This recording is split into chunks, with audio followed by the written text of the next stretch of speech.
Ini lost generation. Jadi saya sebagai bagian dari pendidik, saya ingin menyadarkan semua pihak. Kita ini seolah-olah mengejar sesuatu fisik kebendaan hari ini. Karena materialisme. Pendidikan kita materialisme. Semua diukur dengan nilai. Tapi kita lupa, ini loh. Ini input kita itu kayak gini. Ini harus diselesaikan secara menyeluruh. Kalau tidak, terus-menerus, dan ini akan menambah banyak jumlah generasi muda yang hilang.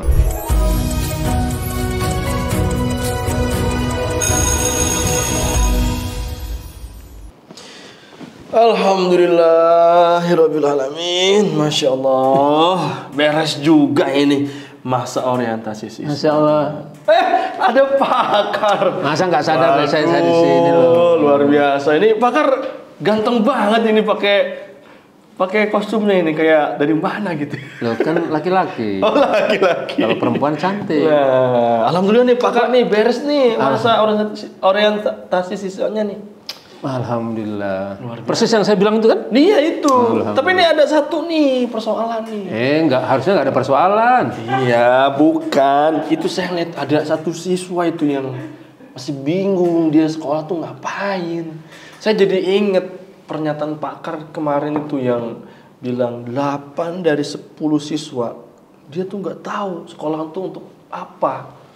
Wah, itu pakar, coba diperdalam lagi biar saya nggak bingung. Ada yang begitu di sekolahnya? Ada gitu. Aduh. Gimana pakar? Ini saya butuh pencerahan ini pakar nih. Tapi masih ketemu anak itu lagi kan? Iya, justru saya itu ingin membina anak ini supaya jadi permata hati apa permata bunda? Permata umat. Permata umat. Ya. Gitu pakar. Jadi gimana? Memang ini persoalan yang fundamental juga, filosofis juga. Berangkat dari pengalaman saya sebenarnya dari tahun 98 sampai sekarang, berhenti sebentar lah di pandemi karena nggak bisa kemana-mana. Itu kalau saya mengisi di sekolah, jadi saya sudah bertebaran di kurang lebih 24 provinsi. Setidaknya 20 sampai 24. Lalu setiap saya mengisi itu, saya tanya mereka, kenapa ke sekolah? Itu pertanyaan standar. Menarik ini. Iya, masalahnya kemudian jawabannya itu yang membuat saya terpekur. Tidak ada perubahan, sama saja. Saya sekolah karena disuruh orang tua, benar juga sih. Tapi apa hanya itu? Saya sekolah karena di rumah sepi. Saya sekolah karena teman-teman semua sekolah. Saya sekolah karena saya tidak tahu harus kemana. Saya sekolah karena di sekolah itu teman-teman banyak dan bisa main-main dan sekolah supaya dapat uang jajan. Itu malah nggak ada. Oh, malah nggak ada. Tapi mungkin ada lah, itu pragmatis semua. Tapi ada juga ya. Betul. 6 orang tuh jawabannya model begini. Oke.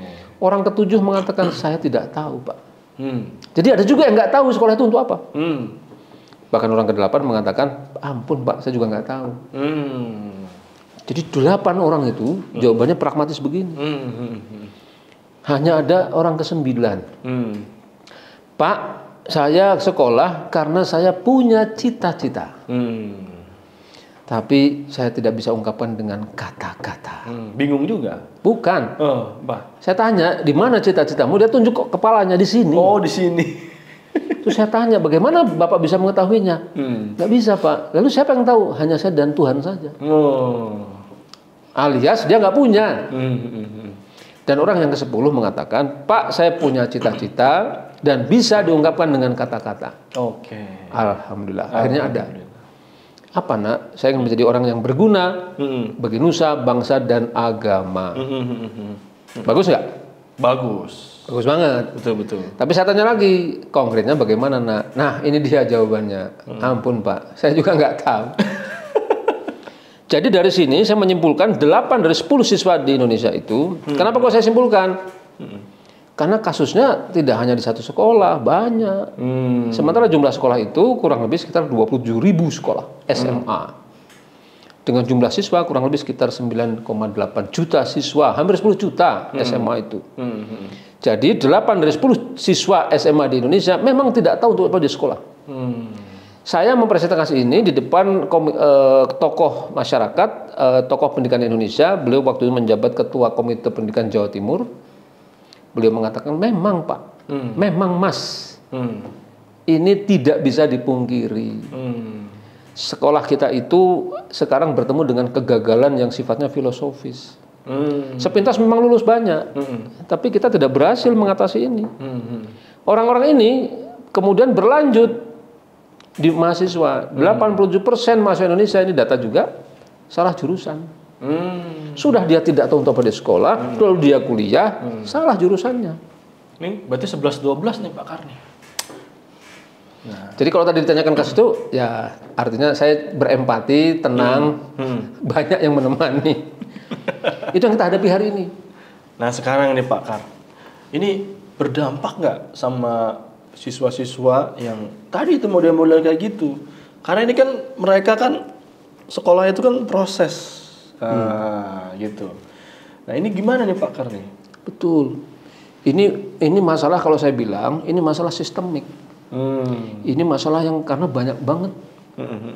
Dibetulkan satu masih muncul yang lain. Ini tidak hanya di SMA loh. Ini masalahnya kaitannya sama masa depan mereka Pak Karni. Betul. Tapi ini tidak hanya di SMA ini kejadiannya. Di kampus juga terjadi. Di kampus juga? Saya mengalami. Padahal udah mahasiswa. Sampai saya tanya, lah sampean sudah sampai sini. Kok belum tahu untuk apa kuliah? Kan lebih mengenaskan. Bukan sekedar dia salah jurusan. Dia tidak tahu untuk apa dia kuliah. Kalau ini dibiarkan, ini mengerikan. Saya itu melihat kondisi begini, akhirnya melihat dengan mata kepala sendiri, saya memberikan kesimpulan. Kesimpulannya menyeramkan. Kita menghadapi potensi lost generation, generasi yang hilang. Fisiknya memang ada, dia hidup, dia bekerja, tapi dia tidak tahu untuk apa dia hidup. Kayak zombie tuh. Kayak vampir. Kalau zombie bener tuh, ya kayak zombie. Dia tidak tahu untuk apa dia hidup. Ini bukan hanya membahayakan sekolah, bukan hanya membahayakan temannya, ini membahayakan negeri kita. Kebayang nggak sih coba? Nanti ini estafet kepemimpinan akan berganti kepada siapa? Kepada orang-orang ini. Mungkin 15 tahun yang akan datang, 20 tahun yang akan datang. Tiba-tiba mereka yang jadi pemimpin. Mereka yang jadi pemimpin. Hari ini utang kita tahu nggak berapa? Berapa Pak Kar? Sekitar 7.000 triliun. Ada yang menyebut 8.000 triliun. Bahkan ada ekonomi yang menyebut 14.000 triliun. Itu angka semua tuh. Siapa yang bayar? Dan itu pakai riba. Riba itu haram. Dosa besar. Lalu generasi ini mengambil estafet kepemimpinan. Wah. Kira-kira akan mengurangi utang ribanya atau malah menambah utang riba? Kayaknya trennya setiap tahun nambah terus nih Pak. Nambah terus. Lalu dia ditanya, kenapa Anda tambah utang itu? Itu utang riba. Apa jawabannya? Jawabannya sama tadi. Ampun, saya juga nggak tahu. Mengenaskan ini. Ini lost generation. Jadi saya sebagai bagian dari pendidik, saya ingin menyadarkan semua pihak. Kita ini seolah-olah mengejar sesuatu fisik kebendaan hari ini. Karena materialisme. Pendidikan kita materialisme. Semua diukur dengan nilai. Tapi kita lupa, ini loh. Ini input kita itu kayak gini. Ini harus diselesaikan secara menyeluruh. Kalau tidak, terus-menerus, dan ini akan menambah banyak jumlah generasi muda yang hilang. Saya jadi penasaran nih Pak Karni. Ada tadi penasaran melulu. Solusi dong. Solusi. Sebenarnya penyebab utamanya nih apa ini? Sampai bisa kayak begini nih. Penyebab utamanya itu kita bisa lihat dari dua hal. Yang pertama dari individunya. Memang dia tidak tahu untuk apa dia sekolah. Memang dia punya pemahaman ya segitu itu. Artinya dia tidak paham untuk apa dia hidup di dunia. Dia tidak paham jati diri dia itu siapa.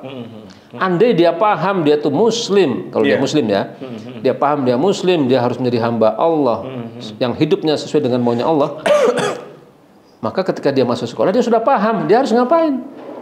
Dia akan paham, oh dia itu umurnya akil balik, berarti dia harus menyiapkan diri ketika nanti menjadi mukallaf. Oh dia paham dia sudah balik, berarti dia akan melakukan sesuatu. Kemandiriannya dipertaruhkan di situ. Kalau dia paham. Tapi kalau dia tidak, kejadian seperti ini. Itu sebab pertama dari individu. Serem gak sih? Serem juga nih. Sebab kedua itu dari keluarga. Keluarga. Saya tes case ke beberapa sekolah. Saya mengisi parenting sekolah, parenting orang tua.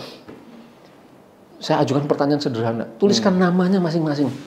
Nama siapa? Nama peserta. Nama peserta. Orang tua. Nama orang tua. Iya. Namanya. Namanya masing-masing. Oh, iya. Saya mengisi pelatihan 250 orang, 200 orang. Saya tanya, tuliskan namanya. Iya. Oke, Bisa nggak? sudah ditulis. Bisa. Meskipun ada yang ada juga yang kayak gitu loh. Ini Bapak Ibu lupa apa gimana? Saking banyaknya masalah kehidupan. Iya. Sampai lupa nama. Setelah selesai, saya minta lagi. Kalau begitu, sekarang yang kedua, tuliskan arti namanya. Arti namanya. Pak Ageng. Tulis nama aja bingung tadi, ada yang bingung, apalagi suruh ngartiin. Setengah dari mereka tidak tahu arti namanya. Waduh. Masih ingat nggak kisah Mehmet II? Mehmet II, yang kemudian kita kenal dengan Muhammad Al-Fatih. Iya. Ibunya namanya siapa? Ummu Al-Fatih. Ummu Mehmet. Ummu Mehmet ya. Nama aslinya Humahatun. Humahatun. Humahatun itu ketika sudah bisa dialog dengan anaknya, kan dia afirmasi positif terus tuh. Iya. Ketika sudah bisa dialog, dia mengatakan, wahai Mehmet, namamu itu nama nabimu. Iya. Muhammad Rasulullah Shallallahu Alaihi Wasallam. Nama yang menjanjikan, memberikan kabar gembira masa depan, kabar kepastian akan ditaklukkannya Konstantinopel. Dan engkaulah orangnya. Penakluknya. Yes. Jadi nama itu dalam Islam ada filosofinya. Nah, saya menduga kuat keluarga itu lupa dengan ini. Padahal nama itu doa. Nama itu ada mimpi besar orang tua terhadap anaknya. Bagaimana ceritanya mimpi besar itu ada? Kalau sekedar namanya saja juga dia tidak tahu. Dan ini berimbas kepada nama anak-anak. Iya. Berkali-kali saya bertanya kepada anak-anak kelas 7 dan kelas 10 yang saya isi. Nggak tahu juga nama. Setengahnya nggak tahu. Padahal itu doa. Salah nama, salah juga artinya. Iya, betul. Kalau mentang-mentang dari Al-Quran, taunya itu poin satu. Poin kedua, kenapa anak ini tidak paham? Karena anak ini lupa, orang keluarga tidak menjalankan fungsi pertama, madrasah pertama. Jadi kebanyakan orang tua kita itu menunggu dia akan sekolah, baru diserahkan kepada sekolah. Wahai sekolah, aku titipkan anakku kepadamu, tolong ajari dia. Dia lupa bahwa fungsi pengajaran pertama justru ada di rumah. Dari orang tuanya. Orang tua. Sudah begitu, teladan dari orang tua juga tidak ada. Orang tua juga tidurnya, bangunnya mungkin lewat subuh dan sebagainya. Jadi anak ini kehilangan jati dirinya, dia tidak tahu, kehilangan teladannya, dan dia tidak tahu harus menghidup kepada siapa. Itu problem yang muncul dan sebab-sebabnya. Iya. Maka saya tidak heran, akhirnya seperti itu. Nah, kalau 8 dari 10 siswa, berarti kan banyak banget keluarga kita yang punya persoalan begini. Iya. Itu mengapa penting juga untuk menjelaskan kepada anak bahwa bukan hanya anak yang harus bagaimana, tapi orang tua ketika anak sekolah juga harus dipahamkan. Sinergi Ya. Dan satu frekuensi. Nah, sekarang nih Pakar nih, kita nih sebagai guru ingin anak-anak itu menjadi tadi ya permata umat. Gimana cara kita itu selaku guru itu membantu mereka supaya mereka itu tahu tujuan mereka sekolah itu apa, untuk apa? Menyadarkan. Jadi ada 6 tahapan. Anak akan punya habit sebagaimana yang kita mau. Gimana tuh Pak? Punya pola pikir dan punya pola sikap Islami. Yang pertama itu harus dimulai dengan pemikiran. Karena perintah pertamanya memang pemikiran. Imam Syafi'i menjelaskan bahwa kewajiban pertama seorang mukallaf adalah berpikir mencari untuk ma'rifat kepada Allah. Berarti guru harus bisa membantu siswa supaya bisa ikut memikirkan.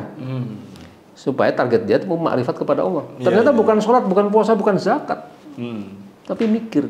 Berarti menumbuhkan bagaimana siswa itu punya kemampuan berpikir yang Luar biasa gitu. Betul, bukan menumbuhkan kemampuan. Dia mampu berpikir. Oh, dia mampu berpikir. Nah, tapi diarahkan mikir apa?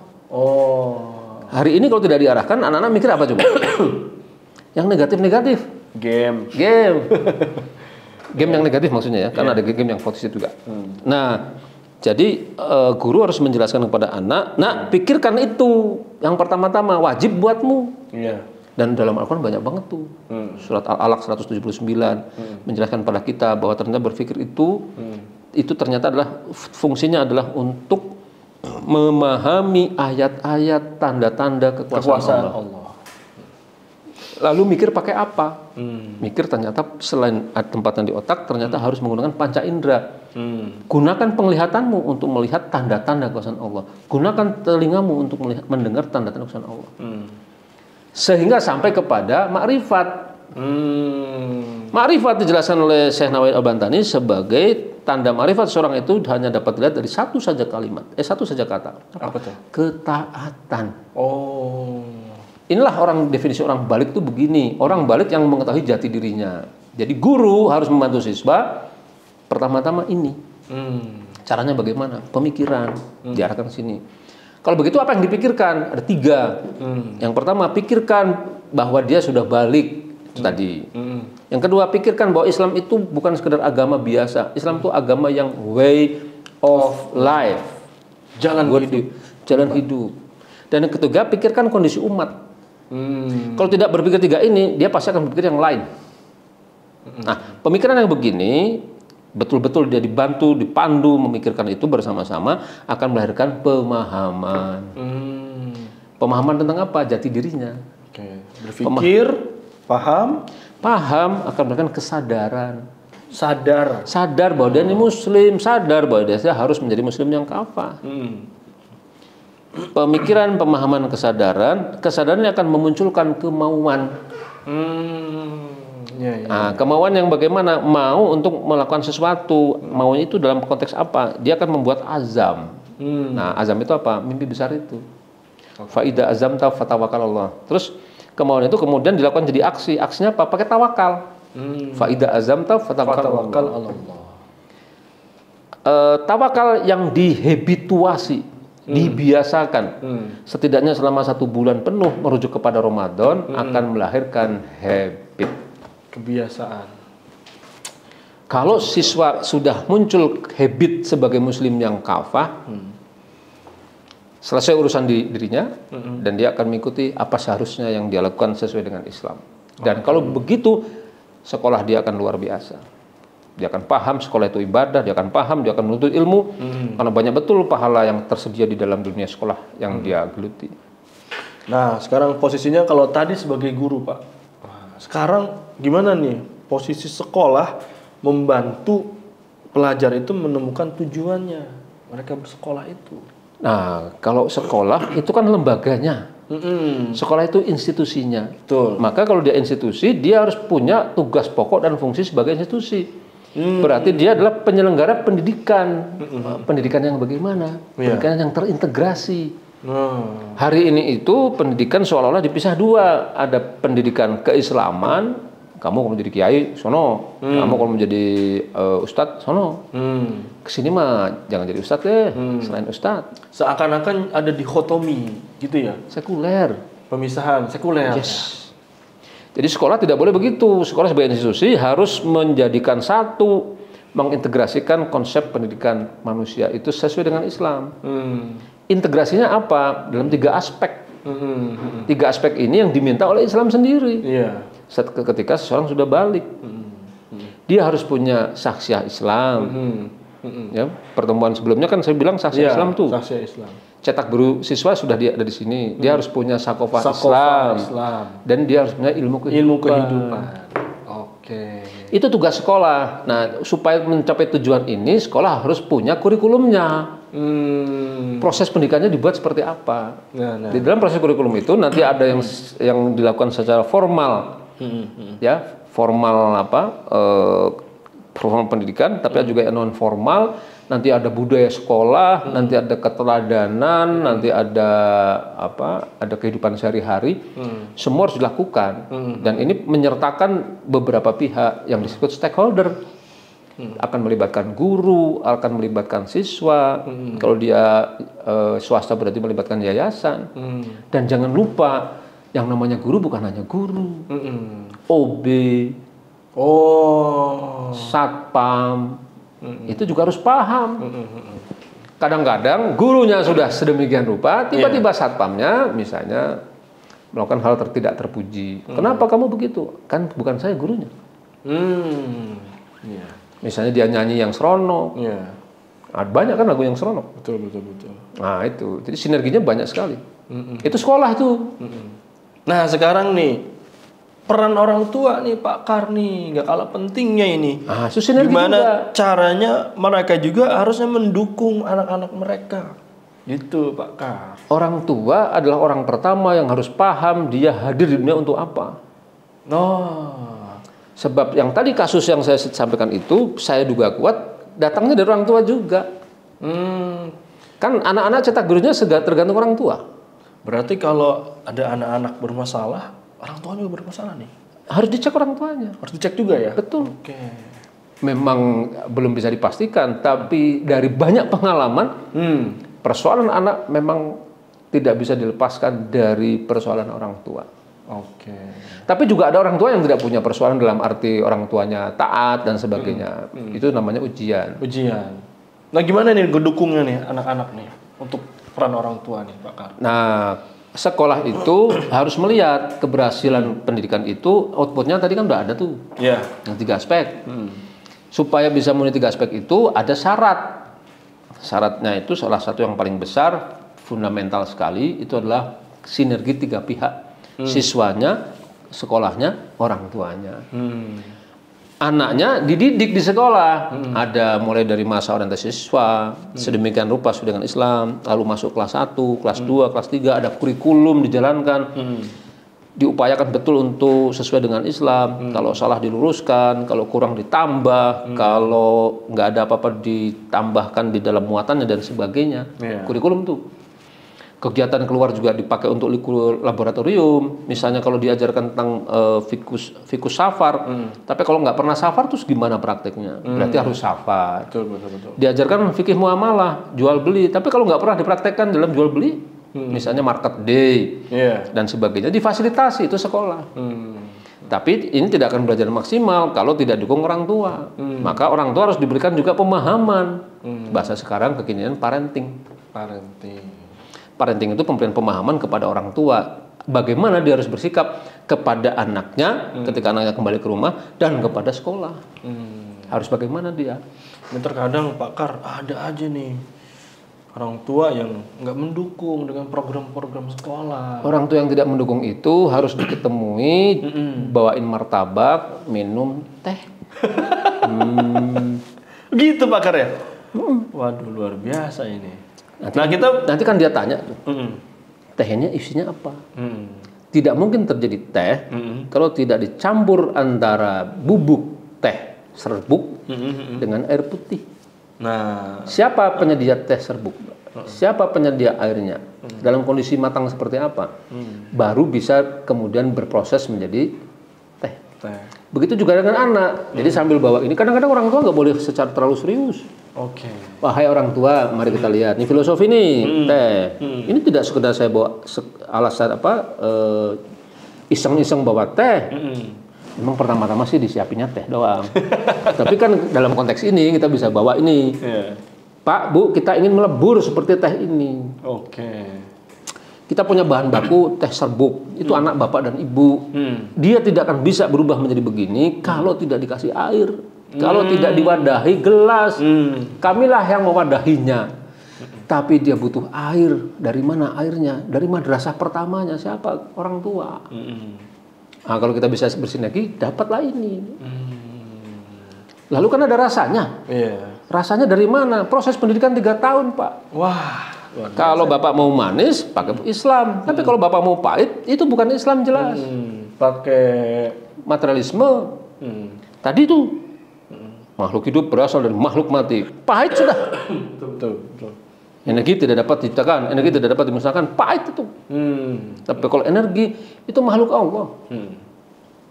Manis itu.